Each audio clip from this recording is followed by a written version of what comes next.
by the most painful process they were acquainted with. The other alternative of going back empty handed was terribly ignominious. I had lectured the amiable young manhood of Seth so soundly on the subject of gallantry, and set them such a good example on 2 occasions, that it would be bathos to saunter back, hands in pockets, and confess I knew nothing of the lady's fate, and had been daunted by the first night alone in the forest. Besides, how dull it would be in that beautiful, tumble down old city without Heru, with no expectation day by day of seeing her sylph-like form and hearing the merry tinkle of her fairy laughter as she scoffed at the unknown learning collected by her ancestors in 1,000 laborious years. No, I would go for certain. I was young, in love, and angry, and before those qualifications difficulties became light. Meanwhile the first essential was breakfast of some kind.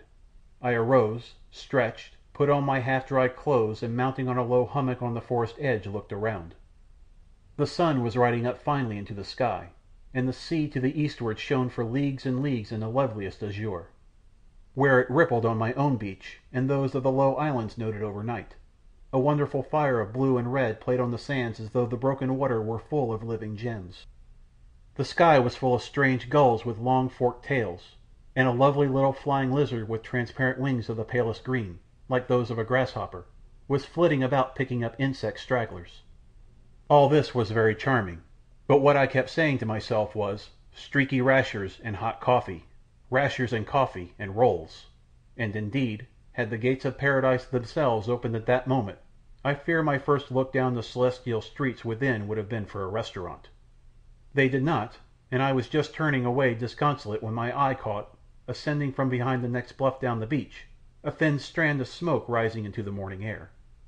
It was nothing so much in itself, a thin spiral creeping upwards mast high, then flattening out into a mushroom head, but it meant everything to me. Where there was fire there must be humanity, and where there was humanity, ay, to the very outlayers of the universe, there must be breakfast. It was a splendid thought. I rushed down the hillock and went gaily for that blue thread amongst the reeds. It was not 200 yards away, and soon below me was a tiny bay with bluest water filling a silver beach, and in the midst of it a fire on a hearth dancing round a pot that simmered gloriously. But of an owner there was nothing to be seen. I peered here and there on the shore, but nothing moved, while out to sea the water was shining like molten metal with not a dot upon it. What did it matter? I laughed as, pleased and hungry, I slipped down the bank and strode across the sands. It pleased fate to play bandy with me, and if it sent me supperless to bed, why, here was restitution in the way of breakfast. I took up a morsel of the stuff in the kettle on a handy stick and found it good. Indeed, I knew it at once as a very dainty mess made from the roots of an herb the Martians greatly liked. An had piled my platter with it when we supped that night in the market-place of Seth, and the sweet white stuff had melted into my corporeal essence, it seemed, without any gross intermediate process of digestion. And here I was again, hungry, sniffing the fragrant breath of a full meal, and not a soul in sight. I should have been a fool not to have eaten. So thinking, down I sat, taking the pot from its place, and when it was a little cool, plunging my hands into it, and feasting with as good an appetite as ever a man had before. It was gloriously ambrosial, and deeper I went, with the tall stalk of the smoke in front growing from the hearthstones like some strange new plant, the pleasant sunshine on my back, and never a thought for anything but the task in hand. Deeper and deeper, oblivious of all else, until, to get to the very last drops, I lifted the pipkin up, and putting my head back, drank in that fashion. It was only when with a sigh of pleasure I lowered it slowly again, that over the rim as it sank there dawned upon me the vision of a Martian standing by an empty canoe on the edge of the water, and regarding me with calm amazement. I was, in fact, so astonished that for a minute the empty pot stood still before my face, and over its edge we stared at each other in mute surprise. Then, with all the dignity that might be, I laid the vessel down between my feet, and waited for the newcomer to speak. She was a girl by her yellow garb, a fisherwoman it seemed, for in the prow of her craft was piled a net upon which the scales of fishes were twinkling. A Martian obviously, but something more robust than most of them, a savour of honest work about her sunburnt face which my pallid friends away yonder were lacking in. And when we had stared at each other for a few moments in silence, she came forward a step or two, and said without a trace of fear or shyness, "Are you a spirit, sir?"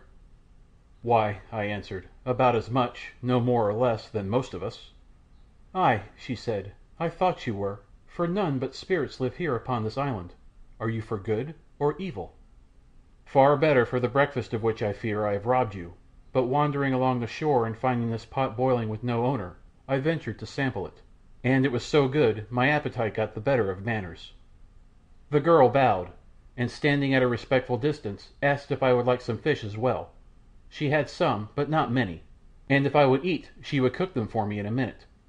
It was not often, she added lightly, she had met one of my kind before. In fact, it was obvious that simple person did actually take me for a being of another world, and was it for me to say she was wrong? So, adopting a dignity worthy of my reputation, I nodded gravely to her offer. She fetched from the boat 4 little fishes of the daintiest kind imaginable. They were each about as big as a hand and pale blue when you looked down upon them, but so clear against the light that every bone and vein in their bodies could be traced. These were wrapped just as they were in a broad green leaf, and then the Martian, taking a pointed stick, made a hollow in the white ashes, laid them in side by side, and drew the hot dust over again. While they cooked we chatted as though the acquaintance were the most casual thing in the world, and I found that it was indeed an island we were on and not the mainland, as I had hoped at first.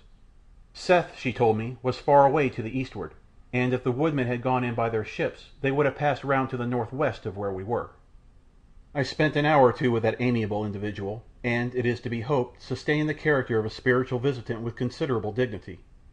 In one particular at least, that namely of appetite, I did honour to my supposed source, and as my entertainer would not hear of payment in material kind, all I could do was show her some conjuring tricks, which greatly increased her belief of my supernatural origin, and to teach her some new hitches and knots, using her fishing line as a means of illustration, a demonstration which called from her the natural observation that we must be good sailors up aloft, since we knew so much about cordage. Then we parted. She had seen nothing of the woodmen, though she had heard they had been to Seth, and thought, from some niceties of geographical calculation which I could not follow, they would have crossed to the north, as just stated, of her island. There she told me, with much surprise at my desire for information, how I might, by following the forest track to the westward coast, make my way to a fishing village, where they would give me a canoe and direct me, since such was my extraordinary wish, to the place where, if anywhere, the wild men had touched on their way home. She filled my wallet with dried honey cakes, and my mouth with sugar plums from her little store.